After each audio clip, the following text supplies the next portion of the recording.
Hello everyone, welcome back, and I'm finally happy to say we're making progress on the 2.3 turbo engine project. So let me bring you in and I'll show you what I got finally in the mail after almost 3 months of waiting. Got the springs in finally from Beauport after the second attempt.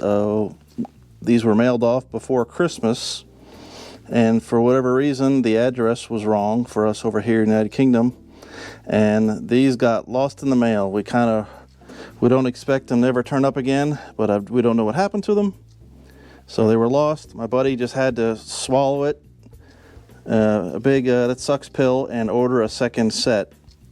And we don't know if the original set is ever going to turn up, but at least we got the second set now, and we can move on with the project. So I don't know where he got the springs from. They sort of seem like they're packaged like Alex's springs were, but there's only, half the amount of a V8 one. But they are a Beehive spring, and I did measure them with my pressure tester.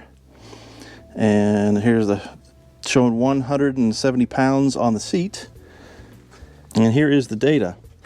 So the old springs, at their installed height with their retainers and everything, was only given 55 psi on the seat, which is abysmal. And open at only 355 lift for what the Ranger roller cam has was only 126 psi of pressure. And that's pretty pathetic. That's not even really up to the standards of what a decent performance spring is on the seat, let alone being open. So those old springs, as in previous videos, there were going to be nothing but problems for this engine. So with these new springs, there's the new installed height, and the pressure on the seat is now 170. And using the spring rate calculations, pressure open at 0.355 lift is 275 pounds. So that doesn't sound like a lot, but it's only 0.355 lift.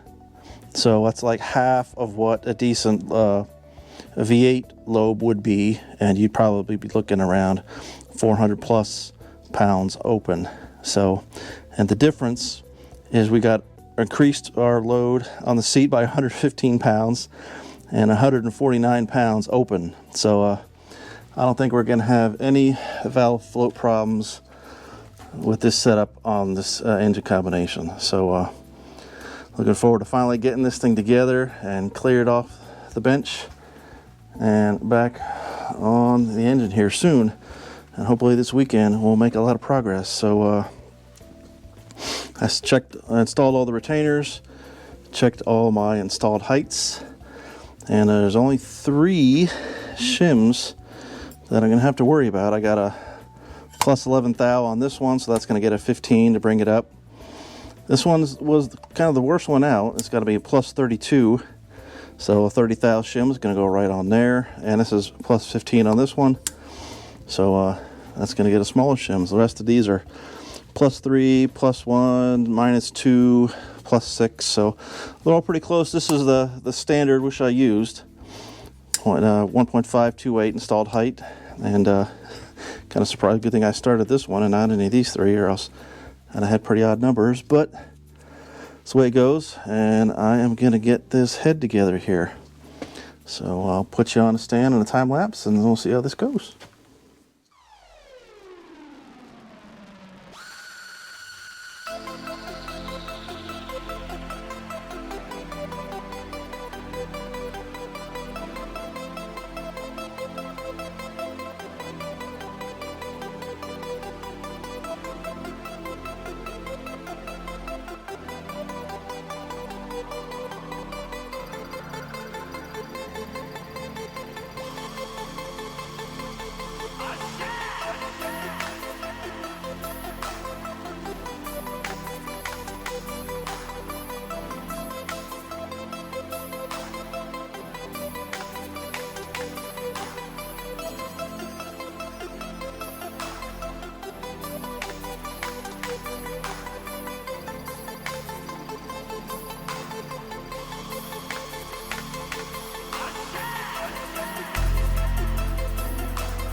Alright, got it buttoned up.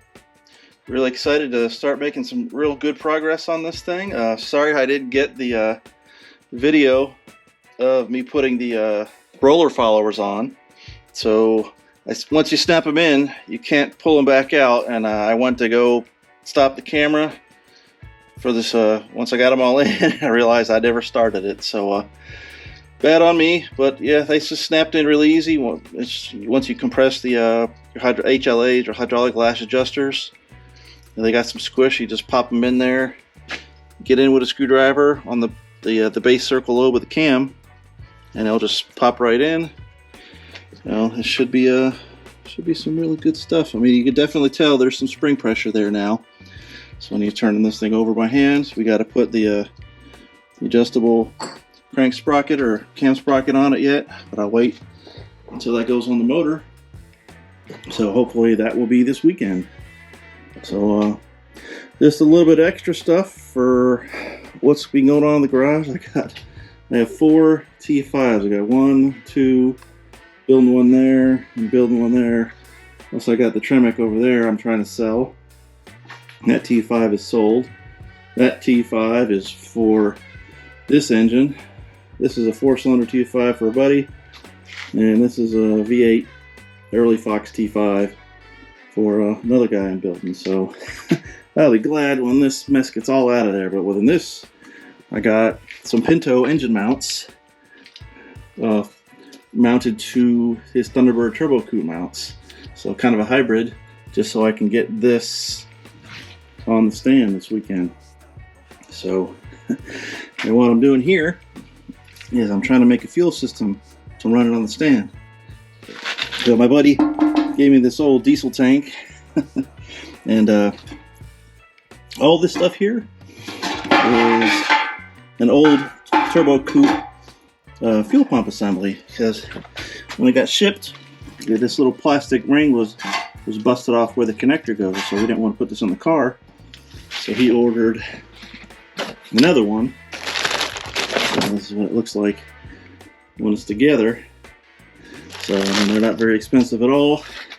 So I'm taking this one, modifying it to go in this tank. It's going to be a once and done deal, so we're going to mount this, put the sock on, fit it in the tank, and I'm going to TIG weld it up. And it's going to be a sealed unit, but it'll be kind of neat because then we can make up some fuel lines. It's got a vent here, it's got another drain on the bottom for when you want to drain the fuel out. So we got fittings and fittings. This stuff will kind of snap on there. These ones will snap on. Got to get a filter.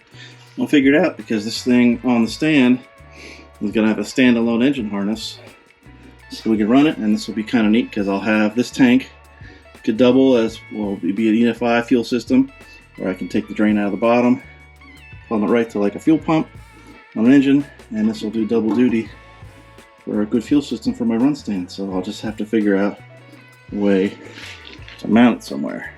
But yeah, so those are the projects coming here soon this weekend. So thanks for sticking around to the end, and I'll catch you soon in the next video.